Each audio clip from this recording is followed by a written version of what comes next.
Yesterday, Tropical Storm Irene had a date with PEI, and so did the Stanley Cup.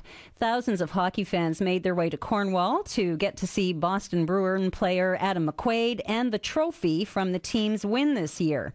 Those fans have to eat, and many of them feasted on food catered by the Mikinduri Children of Hope Foundation.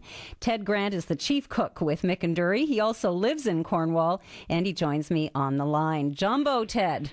Jumbo Sana. First of all, how did Mikinduri come to benefit from Adam McQuaid and the Stanley Cup visit? Well, as you know, Karen, there was a lot of excitement around whether Vancouver or Boston would win the Cup, and everybody in my house were cheering for Boston, of course, because Adam is from Cornwall.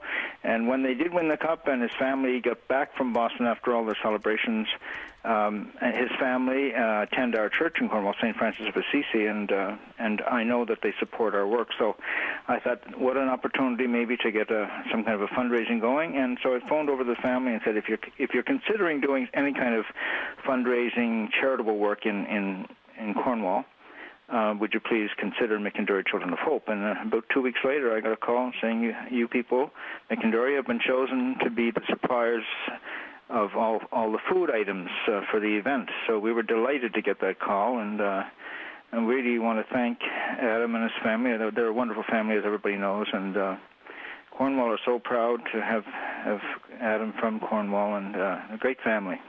So we were delighted to be able to do that. It was wonderful. What did you have on the menu, Ted?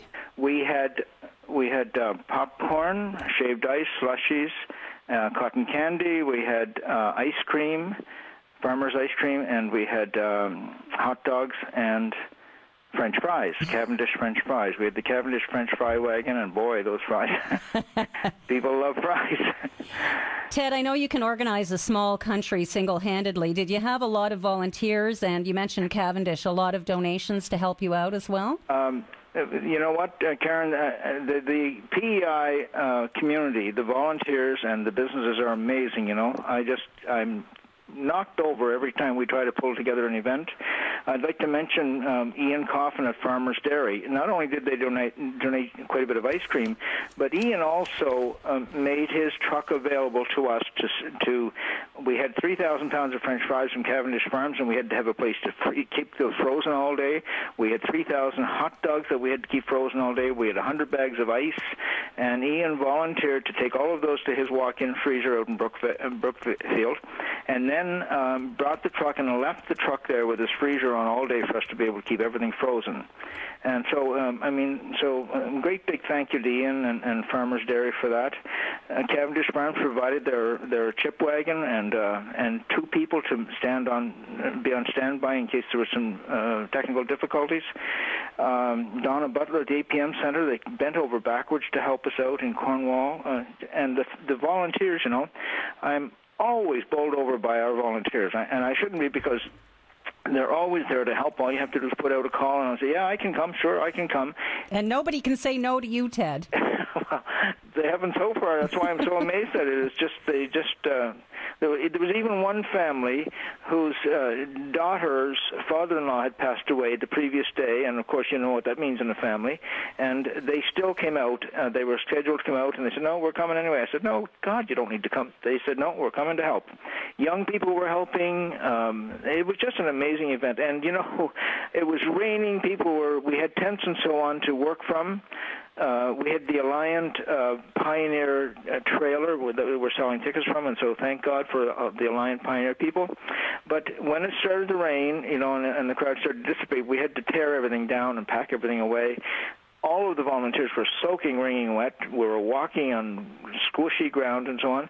There wasn't a single complaint. People were laughing and joking and having fun. It was just a wonderful atmosphere, and I can't thank our volunteers and our sponsors. It's just amazing. Well, a lot of that has to do with the fact that they're helping people in Africa. How much do you think you raised for Mikinduri?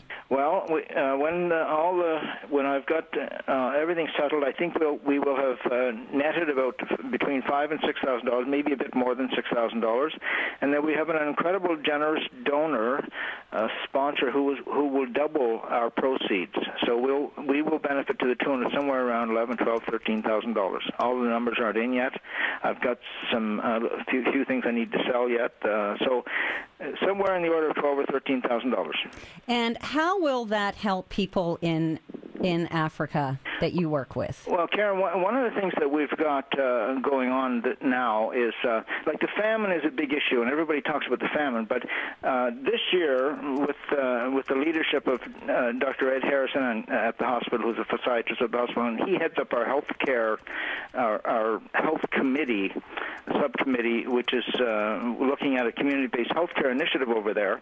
And essentially what that means is that we are trying to put in place a network of family support people in the remote the remote communities, who will act as a safety net when a child gets hurt or someone breaks a leg or there's a serious illness, that kind of thing.